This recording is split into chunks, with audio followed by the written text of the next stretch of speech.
حضرات دنیا بھر میں تو دیوبندی بریلوی وہابی کے نام سے کم جانا جاتا ہے مسلمانوں کو، بلکہ شیعہ و سنی کے نام سے جانا جاتا ہے۔ تو میرا پہلا سوال آپ سے یہ ہے کہ جو شیعہ حضرات ہے وہ کیسے ہم پہچانیں گے کہ یہ شخص شیعہ ہے یا شیعہ مسلک کا ہے، یعنی اس کی پہچان کیا ہے؟ یعنی میں ایک جاننا چاہوں بطور سنی شیعہ ہوتا کون ہے؟ بنیادی جو اختلاف ہے وہ خلافت کے مسئلے پر ہے، یعنی جو حکومتیں بنی حضور نبی اکرم صلی اللہ علیہ وسلم کے بعد جو 30 برس کا دور تھا، اس حضور نبی اکرم صلی اللہ علیہ وسلم نے فرمایا کہ میری بعد 30 برس کی خلافت ہوگی، یعنی اس دوران جو حکومت بنی وہ بنیادی اختلاف ہے۔ یہ لوگوں کا کام ہے کہ وہ علیہ السلام نے تو کسی مقام پر خلیفہ ہونے کی خواہش کا بھی اظہار نہیں کیا۔ یہ کس نے کہا؟ انہوں نے تو صرف فقط یزید کی جو حکومت تھی اس کا انکار کیا، اس کو بطور امیر تسلیم کرنے سے انکار کیا۔ مولا علی علیہ السلام نے بھی تو بیعت کی تھی۔ کس نے کہا آپ سے؟ مولا علیہ السلام نے۔ یہ ہم نہیں مانتے اس چیز کو، ہم مکتب تشیع کے افراد اس چیز کو نہیں مانتے کہ امیر المومنین علی علیہ السلام رہ کے کام کرنا ایک ڈفرنٹ چیز ہے۔ اگر آپ یہ بات خلاف تلوار تو انہوں نے نہیں اٹھائی۔ نہیں، تلوار کیوں اٹھائے علی؟ آپ کی بات پوائنٹ آ گیا، آپ کی پوائنٹ سننے والوں نے سن بھی لیا۔ میں ایک بات یہ کہنا چاہ رہا ہوں کہ ابو بکر صدیق رضی اللہ تعالیٰ عنہ پہلے خلیفہ بنے، پھر اس کے بعد حضرت عمر رضی اللہ تعالیٰ عنہ بنے، پھر عثمان بنے، پھر مولا کائنات علی علیہ السلام بنے، پھر ان کے بعد امام حسن علیہ السلام کے 6 ماہ وہ اگر ملائیں تو یہ 30 برس بنتے ہیں۔ اس حدیث کو ہم نہیں مانتے، مانے نہ مانے، لیکن ابو بکر صدیق رضی اللہ تعالیٰ عنہ مسلمانوں کے پہلے خلیفہ تھے۔ وہ تو خلیفہ لوگوں نے بنایا، اللہ نے بنایا، وہ ایک الگ الہی دیکھیں نا، آپ پروف کر سکتے ہیں کہ ان کو اللہ نے بنایا، یا انہوں نے خود کبھی کہا مجھے اللہ نے بنایا؟ نہیں، ہم تو یہ کہہ نہیں رہے اللہ نے بنایا، ہم تو یہ کہہ رہے ہیں کہ آپ جب اسلامی تاریخ پڑھیں گے تو حکمران کی تاریخ پڑھیں گے۔ اسلامی تاریخ آپ ادھوری پڑھ رہے ہیں نا، آپ کی اسلامی تاریخ میں یزید بھی خلیفہ ہے۔ بسم اللہ الرحمن الرحیم، اللہم صلی علی سیدنا و مولانا محمد وعلی آل محمد۔ ناظرین، امید کرتا ہوں آپ خیریت سے ہوں گے، اللہ رب العزت آپ کو اپنے حفظ و امان میں رکھے۔ الحمدللہ آج ہماری یہ خوش بختی ہے کہ اللہ کی توفیق سے آج ہم ایک شیعہ عالم دین کے ساتھ ہمیں ملاقات کا شرف ملا اور ان کے ساتھ ہم کچھ گفتگو کریں گے۔ بطور ایک سنی عالم دین یہ میرا پہلا ایکسپیرینس ہے، بطور ایک شیعہ عالم کے ساتھ بیٹھنا، گفتگو کرنا اور شیعہ مسلک کے متعلق جاننا۔ تو میں نے چاہا کہ یہ جو باتیں جو میں ان سے کروں وہ اس ویڈیو پیغام کے ذریعے سے ہمارے دیگر جو امت مسلمہ کے اہل سنت کے ہمارے دیگر بھائی ہیں، شیعہ افراد جو بھی ہے سننے والے، ان تک یہ پیغام جائے، اور یہ جو مسالک ہے جن کے درمیان رواداری کا پیغام عام ہونا چاہیے، جن کے درمیان محبت کا، الفت کا پیغام عام ہونا چاہیے، اس کا آغاز ان کے علماء کے آپس میں بیٹھنے سے ہوگا، اور ان کے درمیان جو گفتگو ہو وہ گفتگو عوام تک جائے تاکہ عوام بھی ایک دوسرے کے ساتھ ملاپ اور ملنا اٹھنا بیٹھنے کا ایک معمول بنائے۔ تو ہمارے ساتھ جو شخصیت موجود ہے ایک معروف عالم دین ہے اور ہر ایک ان سے واقف ہے، ان کی دینی اور علمی خدمات سے واقف ہے اور رواداری کا پیغام دیتے ہیں اور معتدل گفتگو کرتے ہیں۔ محترم حافظ سجاد زہرائی صاحب، السلام علیکم۔ وعلیکم السلام ورحمۃ اللہ۔ میں آپ کو ویلکم کرتا ہوں۔ بہت شکریہ، آپ کا شکریہ، آپ نے ہمیں ٹائم دیا۔ نہیں بلکہ آپ کا شکریہ کہ آپ نے مجھے، بس یہ ہماری خواہش تھی کہ آپ اس وقت ہماری ملاقات ہو اور ہم مسائل کے درمیان کچھ گفتگو کریں اور کچھ غلط فہمیوں کا ازالہ کریں۔ جی جی، اس آج کی گفتگو کا ہم آغاز کرتے ہیں۔ شیعہ کمیونٹی جو امت مسلمہ کا ایک بہت بڑا طبقہ ہے، اور اگر مسلمانوں کو ہم دیکھیں تو مسلمان 2 جماعتوں میں تقسیم ہے، ایک ہے اہل سنت اور دوسرا ہے اہل تشیع شیعہ حضرات۔ دنیا بھر میں تو دیوبندی بریلوی وہابی کے نام سے کم جانا جاتا ہے مسلمانوں کو، بلکہ شیعہ و سنی کے نام سے جانا جاتا ہے۔ تو میرا پہلا سوال آپ سے یہ ہے کہ جو شیعہ حضرات ہے وہ کیسے ہم پہچانیں گے کہ یہ شخص شیعہ ہے یا شیعہ مسلک کا ہے، یعنی اس کی پہچان کیا ہے؟ یعنی میں ایک جاننا چاہوں بطور سنی شیعہ ہوتا کون ہے؟ دیکھیں، جو آپ کا یہ سوال ہے کہ ظاہری طور پر کوئی ایسی شناخت نہیں ہے کہ کوئی دیکھ کر پہچان لے کہ شیعہ کون ہے اور سنی کون ہے۔ شیعہ اور سنی کی پہچان ان کے عقائد سے ہوتی ہے، نظریات سے ہوتی ہے۔ ظاہری طور پر آپ اگر حلیے سے دیکھیں گے تو کسی کو بھی پہچان نہیں پائیں گے، لیکن آپ ان سے پوچھیں گے، سوال کریں گے ان کے نظریات کے بارے میں، عقائد کے بارے میں، تو آپ شاید محسوس کر سکیں کہ یہ سنی ہے یا شیعہ ہے۔ اور رہی بات اگر آپ پوچھ رہے ہیں شیعہ عقائد کی کوئی ڈفرینس کیا ہے، تو کوئی ڈفرینس نہیں ہے سنی اور شیعہ میں۔ جیسا اللہ سنیوں کا ہے ویسا شیعوں کا ہے، جیسے رسول اللہ صلی اللہ علیہ وآلہ وسلم سنیوں کے ہیں ویسے شیعوں کے بھی ہیں۔ ہاں، لیکن فرق اتنا ضرور ہے، شیعہ رسول اللہ صلی اللہ علیہ وآلہ وسلم کے بعد الہی خلافت کے قائل ہیں۔ ہمارا یہ کہنا ہے کہ رسول اللہ صلی اللہ علیہ وآلہ وسلم کے بعد ان کے اہل بیت علیہ السلام کی اللہ کے رسول صلی اللہ علیہ وآلہ وسلم نے وصیت فرمائی تھی، اور رسول اللہ صلی اللہ علیہ وآلہ وسلم نے یہ فرمایا تھا کہ اگر تم ان سے متمسک رہو گے تو کبھی گمراہ نہ ہوگے۔ ہمارے اہل سنت بھائی کہتے ہیں کہ رسول اللہ کے بعد خلافت کا معاملہ لوگوں کی طرف ہے کہ لوگ جسے چاہیں اپنا خلیفہ بنا لیں، لیکن ہمارے پاس اس طرح سے نہیں ہے۔ ہم یہ کہتے ہیں کہ رسول اللہ صلی اللہ علیہ وآلہ وسلم کے بعد ان کی مسند کا فیصلہ کرنے کا اختیار اللہ کے پاس ہے، اور یہ خلافت کا وعدہ اللہ رب العزت نے قرآن میں کیا ہے، جعل خلافت اللہ کے پاس ہے۔ اور سورہ نور آیہ استخلاف میں اللہ رب العزت فرماتا ہے وعد اللہ الذین آمنوا منکم وعملوا الصالحات لیستخلفنہم فی الارض کما استخلف الذین من قبلہم، کہ اللہ کا تم مومنوں سے وعدہ ہے جنہوں نے عمل صالح کیا ہے کہ تمہیں زمین پر خلیفہ بنائے جیسے پہلے خلیفہ بنائے تھے۔ تو کما کہہ کر اللہ رب العزت نے یہ قید لگا دی کہ جیسے پہلے بنائے تھے، تو آپ تاریخ خلافت کو اٹھا کر دیکھ لیں کہ اللہ رب العزت نے جب بھی اپنا خلیفہ بنایا تو خود بنایا، اور رسول اللہ صلی اللہ علیہ وآلہ وسلم کو سبب بنایا۔ رسول اللہ صلی اللہ علیہ وآلہ وسلم نے اپنے بعد امیر المومنین علی علیہ الصلوۃ والسلام کو اپنا خلیفہ بنایا، اور یہ آپ کی اہل سنت کی معتبر کتابوں میں حدیث موجود ہے کہ رسول اللہ صلی اللہ علیہ وآلہ وسلم نے فرمایا یا علی انت ولی من بعدی من کل مومن و مومنات، یعنی ہر مومن مرد اور عورت کے آپ ولی ہیں۔ اور یہ لفظ خلیفہ بھی موجود ہے، یا علی انت خلیفتی فی اہلی و فی امتی فی حیاتی و بعد مماتی، کہ تم میرے خلیفہ ہو میرے اہل میں، میری امت میں، میری زندگی میں، میرے بعد۔ یعنی اگر میں آپ کے جملے کو سمرائز کروں، یعنی سنی اور شیعہ میں اگر فرق ہے وہ خلافت پر ہے۔ بالکل ایسا ہی ہے، خلافت پر ہے۔ صلی اللہ علیہ وسلم کے بعد مولا علی کو خلیفہ مانتے جی یہ ہمارا جو پہلا بیسک ڈفرنٹ ہے، جو بنیادی ہے اختلاف، وہ یہ ہے کہ ہم رسول اللہ صلی اللہ علیہ وآلہ وسلم کے بعد رسول اللہ کی مسند کا وارث اہل بیت علیہ السلام کو مانتے ہیں۔ خلافت کے لیے رسول اللہ صلی اللہ علیہ وآلہ وسلم نے خود اعلان فرمایا ہے، اور رسول اللہ صلی اللہ علیہ وآلہ وسلم نے یہ بھی فرمایا تھا کہ میرے بعد میرے 12 جانشین ہوں گے، جو کہ بخاری مسلم تمام کتابوں میں موجود ہے۔ امام مہدی علیہ الصلوۃ والسلام خلیفۃ اللہ فی الارض ہیں، جو کہ ہمارے عقیدے کی تائید کرتے ہیں۔ امام مہدی علیہ الصلوۃ والسلام کا آنا اللہ کی طرف سے ہے۔ اب جہاں امام مہدی علیہ الصلوۃ والسلام کا آنا اللہ کی طرف سے ہے، تو یہ جو بیچ کا زمانہ ہے یہ اللہ کی مرضی سے خالی نہیں ہے۔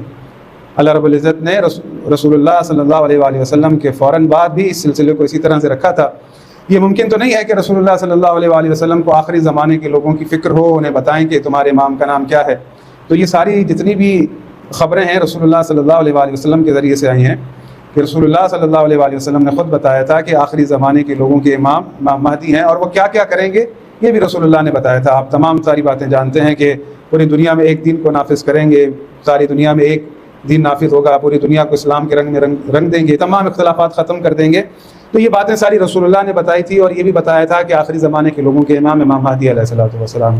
تو جہاں رسول اللہ صلی اللہ علیہ وآلہ وسلم کو ہم آخری زمانے کے لوگوں کی اتنی فکر تھی، تو یہ ممکن نہیں ہے کہ رسول اللہ کو اپنے بعد اس خلافت کی کوئی فکر نہ ہو۔ اور اللہ رب العزت نے اگر وعدہ بھی کیا ہے تو روئے زمین کی خلافت کا وعدہ کیا ہے۔ تو جہاں رسول اللہ صلی اللہ علیہ وآلہ وسلم آخری لوگوں کے لیے فکر مند تھے، تو اپنے فوراً بعد بھی رسول اللہ نے اس سلسلے کو بیان فرمایا، امیر المومنین علی علیہ الصلوۃ والسلام کو اپنا خلیفہ بنایا، اور ان کے بعد امام حسن مجتبیٰ علیہ الصلوۃ والسلام، امام حسین، پھر امام حسین کے 9 بیٹے جو کہ امام مہدی علیہ الصلوۃ والسلام تک ہیں۔ ہم حکومت کا جو بننا ہے اس کو ایک جدا چیز سمجھتے ہیں۔ حکومت تو عیسائیوں کے پاس بھی ہے، حکومت تو یہودیوں کے پاس بھی ہے، حکومت بن جاتی ہے۔ اور ہمارے پڑوس میں ہندوستان ہے، وہاں پر جو بت پرست رہتے ہیں حکومت ان کے پاس بھی ہے، لیکن ایک الہی خلافت جس کو ہم مانتے ہیں، میں وہ آپ کے سامنے بیان کر رہا ہوں کہ اللہ رب العزت نے بنیادی جو اختلاف ہے وہ خلافت کے مسئلے پر ہے۔ یعنی جو حکومتیں بنی حضور نبی اکرم صلی اللہ علیہ وسلم کے بعد جو 30 برس کا دور تھا، جس کو حضور نبی اکرم صلی اللہ علیہ وسلم نے فرمایا کہ میرے بعد 30 برس کی خلافت ہوئی، یعنی اس دوران جو حکومت بنی وہ بنیادی اختلاف ہے۔ نہیں ہے، ایسا نہیں ہے۔ یعنی دیکھیں یہ ابو بکر صدیق رضی اللہ تعالیٰ عنہ پہلے خلیفہ بنے، عمر فاروق، عثمان غنی، پھر مولا کائنات امام حسن مجتبیٰ۔ جی میں وہی عرض کر رہا ہوں کہ خلافت کی یہ جو خلافت بنی ہے یہ بنی ہے لوگوں کے اجماع سے، تو اس چیز کو ہم مانتے ہیں کہ لوگوں کے بنائے ہوئے خلیفہ، لیکن عقیدے کا اختلاف نہیں ہوا نا، مطلب ایک حکومت چلی، ریاست سربراہ بنا، کچھ لوگوں نے کچھ لوگوں کو بنا لیا، کوئی اس کو مانے یا نہ مانے، تو یہ کوئی ایسا تو نہیں کہ کافی دین سے نکل جائے گا، ایسا نہیں ہے۔ دیکھیں بات یہ ہے کہ اللہ رب العزت فرماتا ہے اختلاف ہوا نا، وما آتاکم الرسول فخذوہ وما نہاکم عنہ فانتہوا، یعنی جو میرا رسول دے وہ لے لو، جس چیز سے روکے رک جاؤ۔ ایڈمنسٹریشن کی بات کر رہے ہیں تو دنیا میں انسان رہتے ہیں، اس سے پہلے بھی حکومت بننے کے سلسلے تھے۔ ایڈمنسٹریشن کا ہونا ایک ڈیفرنٹ چیز ہے، اور اللہ کی طرف سے حجت لوگوں پر ہونا وہ ایک ڈیفرنٹ چیز ہے۔ حضرت ابراہیم علیہ الصلوۃ والسلام کو اللہ رب العزت نے انسانوں کا امام بنایا تھا، فرمایا تھا انی جاعلک للناس اماما۔ ان کے پاس کوئی حکومت نہیں تھی، لیکن اللہ رب العزت نے جو انہیں علم دیا تھا، جو حکمت دی تھی، اس بنا پر۔ اور رہی بات جو ایڈمنسٹریشن کی، جو آپ حکومت کی بات کر رہے ہیں، اس کا کنٹرول کوئی بھی حاصل کر سکتا ہے. اب مثال کے طور پر یزید کے پاس بھی حکومت تھی تو اس کا ہونا ایک ڈفرینٹ چیز ہے، لیکن جو الہی خلافت کی اگر بات کریں گے تو وہ امام حسین علیہ السلام کے پاس تھی کہ اللہ رب العزت نے باطنی خلافت جو تھی، باطنی خلافت نہیں ہے، الہی خلافت جو کہ اصلی خلافت ہے. خلافت باطنی اور ظاہری نہیں ہوتی، خلافت ایک ہی ہے. یہ لوگوں کا کام ہے کہ جسے اللہ نے خلیفہ بنایا اس کی اطاعت و فرما برداری کرے. ہاں امام حسین علیہ السلام لوگوں کے پاس چل کر نہیں جائیں گے کہ تم مجھے خلیفہ بناؤ، کیونکہ وہ الہی خلیفہ ہیں اور ان کی وصیت رسول اللہ نے کی ہے. یہ لوگوں کا کام ہے کہ وہ حسین علیہ السلام نے تو کسی مقام پر خلیفہ ہونے کی خواہش کا بھی اظہار نہیں کیا. یہ کس نے کہا آپ نے؟ انہوں نے تو صرف فقط یزید کی جو حکومت تھی اس کا انکار کیا، اس کو بطور امیر تسلیم کرنے سے انکار کیا. نہیں، ایسا نہیں ہے، ایسا نہیں ہے. دیکھیں جہاں لوگ ایک طرف چلے جاتے ہیں تو لوگوں کا چلا جانا وہ ایک ڈفرینٹ چیز ہے. اللہ رب العزت سورہ یونس میں فرماتا ہے 99 ہے اور اس کے بعد 100 وَلَوْ شَاءَ رَبُّكَ لَآمَنَ مَنْ فِي الْأَرْضِ كُلُّهُمْ جَمِيعًا. اگر میں اللہ چاہتا روئے زمین کے تمام انسان ایمان لے آتا. افانت تکرہ الناس حتی یکونوا مؤمنین، کیا آپ یہ چاہتے ہیں کہ لوگوں کو میرے دین سے کراہت ہو اور وہ ایمان لے آئیں؟ تو یہ جو ہدایت کا معاملہ ہے یہ ایک ڈفرینٹ چیز ہے کہ آپ ہدایت الہی خلیفہ سے لیں یا اس کی زیر سائے اطاعت میں زندگی گزاریں. الہی خلیفہ سے کیا مراد ہے؟ آپ لفظ الہی خلیفہ دے رہے ہیں. جی الہی خلیفہ سے مراد اللہ جس کو خلیفہ چنے، جسے خلیفہ اللہ چنے. اللہ کیسے؟ مطلب وہی کا سلسلہ تو ختم ہو گیا. وہی کا سلسلہ ختم ہو گیا. رسول اللہ صلی اللہ علیہ وآلہ وسلم نے اپنی زندگی میں اپنے بعد والی ہدایت جو لوگوں کے لیے اللہ رب العزت نے رکھی ہے اس کا اعلان فرمایا. دیکھیں ہم انسان جب اللہ رب العزت نے ہمیں زمین پر بھیجا، حضرت آدم کے ذریعے سے ہم سے خطاب فرمایا. یہ سورہ بقرہ میں بھی موجود ہے، سورہ طٰہٰ میں بھی موجود ہے. قُلْنَا اهْبِطُوا مِنْهَا جَمِيعًا فَإِمَّا يَأْتِيَنَّكُم مِّنِّي هُدًى فَمَنِ اتَّبَعَ هُدَايَ فَلَا خَوْفٌ عَلَيْهِمْ وَلَا هُمْ يَحْزَنُونَ. کہ تم نیچے اتر جاؤ جب تمہارے پاس میری طرف سے ہدایت آ جائے. فَمَنِ اتَّبَعَ هُدَايَ، پھر جس نے بھی میری بھیجی ہوئی ہدایت کی اتباع کی، فَلَا خَوْفٌ عَلَيْهِمْ وَلَا هُمْ يَحْزَنُونَ، تو نہ اس کے پاس کوئی خوف ہوگا، نہ اس کے پاس کوئی رنج ہوگا، نہ وہ کسی پریشانی میں مبتلا ہوگا. رسول اللہ صلی اللہ علیہ وآلہ وسلم امت کے ہادی تھے. رسول اللہ صلی اللہ علیہ وآلہ وسلم کے بعد امت کے ہادی امیر المومنین علی علیہ السلام قرار پائے، اور ان کے بعد امام حسن اور امام حسین علیہ السلام. لوگوں کو الہی ہدایت کی طرف جانا تھا اور ان پر متفق اور راضی ہونا تھا کیونکہ رسول اللہ نے ان کی وصیت کی تھی. رہی بات کہ رسول اللہ صلی اللہ علیہ وآلہ وسلم کی، تو رسول اللہ نے فرمایا تھا کہ میرے بعد میرے 12 جانشین ہیں، 12 سردار ہیں. یہ ساری آپ کے پاس بخاری میں بھی ہے، مسلم میں بھی ہے. اب مجھے یہ بتائیں کہ اصولی طور پر یہ ہونا چاہیے تھا کہ رسول اللہ کے بعد جو بھی خلیفہ بنے وہ یہ کہہ کر خلیفہ بنے کہ رسول اللہ نے جن 12 کے لیے کہا تھا پہلا میرے لیے کہا تھا. اور جو لوگ بیعت کریں وہ یہ کہہ کر بیعت کریں کہ رسول اللہ نے کہا تھا میرے بعد میرے 12 جانشین ہیں، پہلا ان کے لیے کہہ کر گئے ہیں. تو کیا یہ تاریخ میں چیزیں ہوئی ہیں؟ تو مولا علی علیہ السلام نے بھی تو بیعت کی. کس نے کہا آپ سے؟ مولا علی السلام نے. یہ ہم نہیں مانتے اس چیز کو. ہم مکتب تشیع کے افراد اس چیز کو نہیں مانتے کہ امیر المومنین علی علیہ السلام رہ کے کام کرنا ایک ڈفرینٹ چیز ہے. اگر آپ یہ بات خلاف تلوار تو نہیں اٹھائی. نہیں، تلوار کیوں اٹھائیں علی؟ اگر آپ شخص اگر خلافت کے برعکس امت مسلمہ کی باغ دور چلا رہا ہے اور مولا علی علیہ السلام جیسی شخصیت امیر المومنین، اور وہ ایک ناحق شخص کے ساتھ کیسے کام کرے؟ یعنی ایک عقلی طور پر سوچے یہ بات عقل میں نہیں آتی. آپ کی عقل میں نہیں آ رہی. دیکھیں مولا علی السلام نے کسی مقام پر ہماری عقلیں بہت چھوٹی سے ہیں. نہیں مطلب کبھی مولا علی السلام کا یہ فرمان موجود ہے کہ انہوں نے کہا کہ ابو بکر خلیفہ نہیں. میری عرض سن لیں، آپ کی اور میری عقل بہت چھوٹی سی عقل ہے. ہماری چھوٹی چھوٹی سی کھوپڑیاں ہیں اور میرا مولا علی اس سے کہیں بلند و بالا ہے. مولا علی علیہ السلام کی ذات ہم وہ کچھ بھی نہیں ہیں. حضرت سلیمان فارسی ایمان کے اعلیٰ درجے پر تھے. جو چیز آپ سوچ رہے ہیں اسی چیز کو میں مثال بناتے ہوئے آپ کو لے چلتا ہوں ایک حدیث کی طرف. ہمارے پاس لکھی ہے، الاستفسار میں موجود ہے کہ جب خلافت قائم ہو گئی تو دربار خلافت میں ایک سوال لے کر آیا، شرعی مسئلہ آیا. تو جب شرعی مسئلہ لے کر آیا تو کسی کو معلوم نہیں تھا. تو وہاں ایک ندا اٹھی کہ ابھی رسول اللہ دنیا سے تازہ گئے ہیں اور ہمیں اس شرعی مسئلے کا پتہ نہیں. تو کسی نے کہا کہ نہیں، ابھی علی ہیں. اور اللہ یہی نہیں چاہتا تھا کہ اس طرح سے ہو. اللہ رب العزت نے ہمیں ایسا فرد دیا تھا جو قرآن کے سارے خوش کو تر جانتا تھا، جو وارث قرآن تھا. اس میں تو کوئی.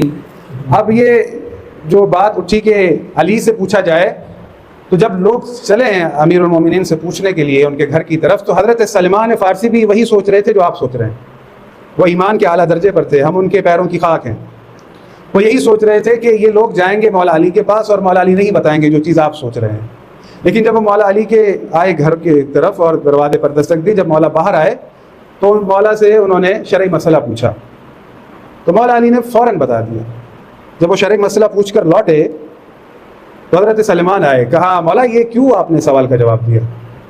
یہی تو وقت تھا کہ ان کو احساس دلایا جاتا کہ یہ منصب آپ کا ہے, آپ نے سوال کا جواب کیوں دیا؟ جب حضرت سلمان نے یہ بات کہی جو چیز آپ سوچ رہے ہیں, تو وہاں پر مولا علی نے حضرت سلمان سے کہا کہ سلمان میں ان کو قرآن یاد دلا رہا تھا.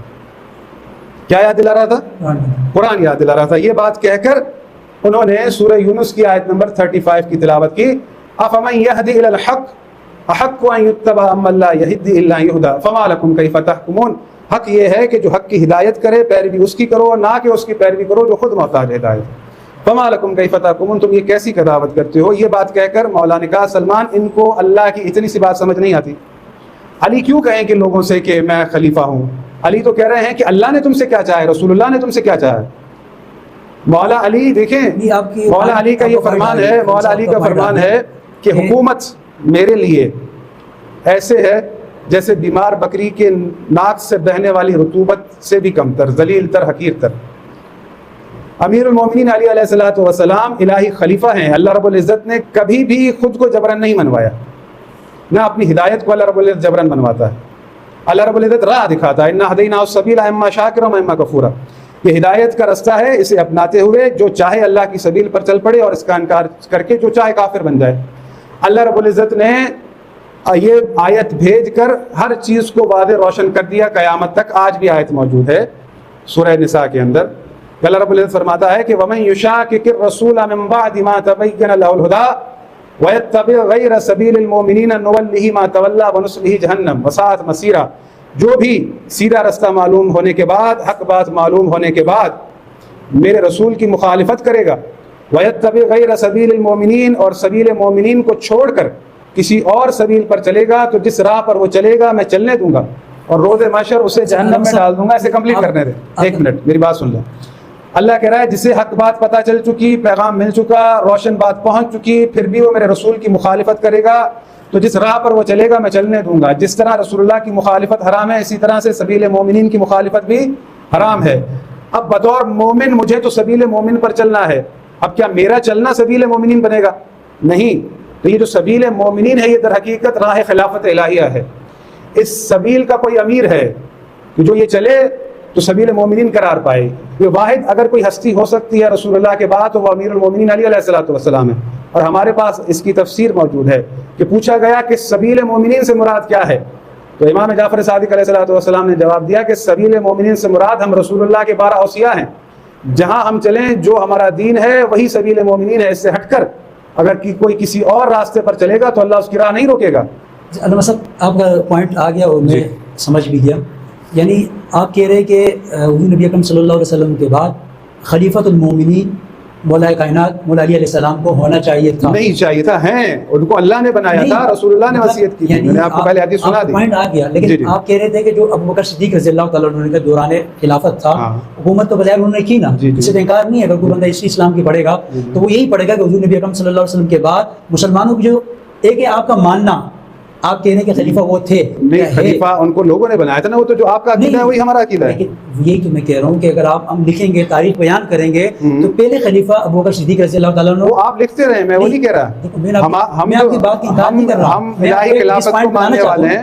میں آپ کی بات پوائنٹ آ گیا, آپ کی پوائنٹ سننے والوں نے سن بھی لیا. میں ایک بات یہ کہنا چاہ رہا ہوں کہ ابوبکر صدیق رضی اللہ تعالیٰ عنہ پہلے خلیفہ بنے, پھر اس کے بعد حضرت عمر رضی اللہ تعالیٰ عنہ بنے, پھر عثمان بنے, پھر مولا کائنات علی علیہ السلام بنے, پھر ان کے بعد امام حسن علیہ السلام کے 6 ماہ, وہ اگر ملائیں تو یہ 30 برس بنتے ہیں. اس حدیث کو ہم نہیں مانتے. دیکھو میں آپ کو حدیث کی طرف نہیں لے جا رہا ہوں, میں آپ کو یہ بتانا چاہ رہا ہوں کہ یہ 30 برس بنتے ہیں. اگر دوریانے جب ہم لکھیں گے نا, ہسٹری لکھیں گے, تاریخ لکھیں گے, تو ابوبکر صدیق رضی اللہ تعالیٰ عنہ کا نام امت مسلمہ کے خلیفہ کے طور پہ آئے گا. وہ آپ میں اس سے انکار نہیں کر رہا. نہیں, آپ مانیں نہ مانیں, لیکن ابوبکر صدیق رضی اللہ تعالیٰ عنہ مسلمانوں کے پہلے خلیفہ تھے. وہ تو خلیفہ لوگوں نے بنایا, اللہ نے بنایا, وہ ایک الگ الہی. دیکھیں نا, آپ پروف کر سکتے ہیں کہ ان کو اللہ نے بنایا, یا انہوں نے خود کبھی کہا مجھے اللہ نے بنایا. نہیں, ہم تو یہ کہہ نہیں رہے اللہ نے بنایا, ہم تو یہ کہہ رہے ہیں کہ آپ جب اسلامی تاریخ پڑھیں گے تو حکمران کی آپ کی اسلامی تاریخ آپ ادھوری پڑھ رہے ہیں نا. آپ کی اسلامی تاریخ میں یزید بھی خلیفہ ہے, آپ کی اسلامی تاریخ میں مروان بھی ہے, اس کے حال مروان بھی ہے. یزید کو تو ان کے ساتھ تھوڑی کمپیئر, میں وہ نہیں کہہ رہا بھائی, آپ حکومت کی بات کر رہے ہیں, آپ حکومت کی بات کر رہے ہیں. میں یہ کہہ رہا ہوں کہ چلے ابھی اگلے پوائنٹ پہ چلتے ہیں۔ نہیں پہلے اس چیز کو آپ کلیئر تو کر لیں نا۔ دیکھیں امام علی علیہ الصلوۃ والسلام کا ظاہری طور پر خلیفہ بننا انتہائی ضروری تھا اور اللہ رب العزت کے ارادے میں تھا، ضروری تھا لیکن بنے نہیں، ہم یہ کہہ رہے ہیں نا، بنے ابو بکر بنے۔ نہیں بات وہ نہیں ہے، اگر وہ نہ بنتے تو یہ دلیل بنائی جاتی کہ حکومت ان کے حصے میں تھی نہیں، اور یہ 4 لوگوں کا معاملہ۔ امیر المومنین علی علیہ الصلوۃ والسلام کو حکومت ملنا یہ اللہ کے ارادے میں تھا، ورنہ آج ہمارے پاس ہدایت نہ ہوتی، ہمیں الہی خلافت کا پتہ نہ چلتا۔ جو شخصیت آپ کا جو سوال ہے نا، آپ پہلے اس پہ خود غور کریں۔ میں نے آپ کو پہلے ایک چیز کانسیپٹ سمجھا دی نا کہ وہ سننے والوں کے لیے کوئی مشکل پیدا نہ ہو۔ میں چاہ رہا ہوں کہ میں اپنی بات آسانی سے پہنچا سکوں اور کوئی ہماری باتوں کا غلط مقصد بھی نہ نکالے۔ آپ کے یہاں خلافت کا کام بنانے کا عمل لوگوں کے پاس ہے، ہمارے یہاں خلافت بنانے کا کام اللہ کے پاس ہے، اور اس کا پروف میں نے آپ کو قرآن کی آیت پڑھ کر سنا دے دیا۔ اب اگر ان کو لوگوں نے بنایا ہے، آپ اس کو لوگوں کا خلیفہ کہہ سکتے ہیں، آپ کے پاس یہ پروف نہیں ہے کہ ان کو اللہ نے خلیفہ بنایا ہے۔ نہیں، اس نقطے پر بھی یہ نہیں کہہ رہا ہوں ٹھیک ہے نا کہ لوگوں نے بنایا اللہ نے، میں تو ایک جنرل بات کر رہا ہوں کہ ابو بکر صدیق رضی اللہ تعالیٰ عنہ مسلمانوں کے پہلے خلیفہ تھے۔ میرے سینٹینس میں یہ بات نہیں ہے کہ اللہ نے بنایا لوگوں نے، صحیح تو ایک عام مسلمان ہے جو مسلمان نہیں ہے، جو ایک عام انسان ہے، وہ اگر اسلامی تاریخ کو پڑھے گا، کسی بھی کتب کو پڑھے گا، تو اس کے نزدیک تو اگر وہ سنی مکتب کو پڑھے گا تو اس کو یہی ملے گا، اگر وہ ہمارے مکتب کو پڑھے گا تو اس کو امیر المومنین پہلے خلیفہ الہی خلیفہ وہ ملے گا۔ الہی خلیفہ از علی علیہ السلام ہیں، لیکن بظاہر جن کو خلافت ملی، جنہوں نے خلافت کی، وہ تو علی علیہ السلام نہیں، وہ تو ابو بکر صدیق ہے۔ میں اس بات کو کہنا چاہتا ہوں، میں آپ کی بات کا رد نہیں کر رہا ہوں، میں آپ کو یہ نقطہ سے بیان کرنا چاہتا ہوں کہ خلافت ابو بکر صدیق رضی اللہ تعالیٰ عنہ پہلے خلیفہ بنے، پھر عمر بنے، پھر عثمان بنے، پھر علی علیہ السلام بنے، پھر امام حسن مجتبی علیہ السلام کی شخصیت بنے، اس کے بعد پھر جو دور آیا، جو زمانہ ہے۔ ہاں، اب یہ جو آپ حدیث کی بات کر رہے ہیں نا کہ 30 سال والی، میں یہ کہہ رہا ہوں کہ رسول اللہ صلی اللہ علیہ وآلہ وسلم جب اپنے بعد وہ حدیث پہ تو ہم گئے نہیں، ان کے دورانیوں کو آپ جمع کریں 30 برس بنتے ہیں۔ آپ میں جو آپ چیز ایک بیان کر رہے ہیں نا، اب میرا نقطہ نظر بھی سن لینا۔ اب میرے مکتب میں اس حدیث کو کوئی مانتا ہو بھلے مانتا ہو، لیکن میں اس کو نہیں سمجھتا صحیح حدیث، کیونکہ ایک تو ہماری کتاب میں نہیں ہے یہ، دوسرا یہ کہ یہ جو بنائی گئی ہے یہ بعد میں بنائی گئی ہے۔ جب رسول اللہ کہہ رہے ہیں کہ میرے بعد میرے 12 جانشین ہیں، تو وہ مدت 30 سال کی کیوں دیں گے؟ اول اس چیز کو سمجھ خلاف ان کے جو حدیث میں ذکر ہے نا کہ 30 برس خلافت ہوگی، اس کے بعد ملوکیت ہوگی۔ نہیں تو 12 کی خلافت، پھر باقی 8 کی خلافت کہاں ہے؟ نہیں، وہ تو امامت ہے نا، وہ تو ایک الگ خلافت امامت کون سے؟ نہیں، آپ اس کو چیزوں کو جو ہے نا مکس اپ نہ کریں نا۔ میں یہ کہہ رہا ہوں کہ رسول اللہ کے جو 12 جانشین ہیں، 12 کے 12 راشد ہیں۔ آپ کے پاس 12 کے 12 راشد نہیں ہیں، آپ کے پاس 4-5 راشد ہیں، ہمارے پاس 12 کے 12 راشدین ہیں۔ آپ کے پاس ہے کہ 5 کے بعد ملوکیت آ جائے گی، ہمارے پاس 12 کے 12 راشدین ہیں۔ ملوکیت سے مراد جو ریاست کا نظام ہوگا نا، وہ بادشاہی کلچر پہ ہوگا، ٹھیک ہے؟ اس میں ڈفرنس کیسے کریں گے آپ؟ پچھلی خلافت کا اور اس کا کیسے ڈفرنس کریں گے؟ اس کے بعد آپ دیکھ رہے ہیں امیر معاویہ حکومت سنبھالی انہوں نے آپ کے مکتب کے کئی علماء جیسے فاروق تیجانی صاحب معاویہ کو بھی خلیفہ راشد مانتے ہیں۔ نہیں، اہل سنت کا بہت بڑا طبقہ اکثریت نہیں مانتا۔ اکثریت آپ کی جو پاکستانی علماء ہیں یا ہندوستانی علماء ہیں، لیکن جو آپ کے سعودی عرب یا عرب خطے کے جو علماء ہیں وہ یزید کو بھی خلیفہ راشد مانتے ہیں، تو آپ ان کو کیوں کنسیڈر مسلمان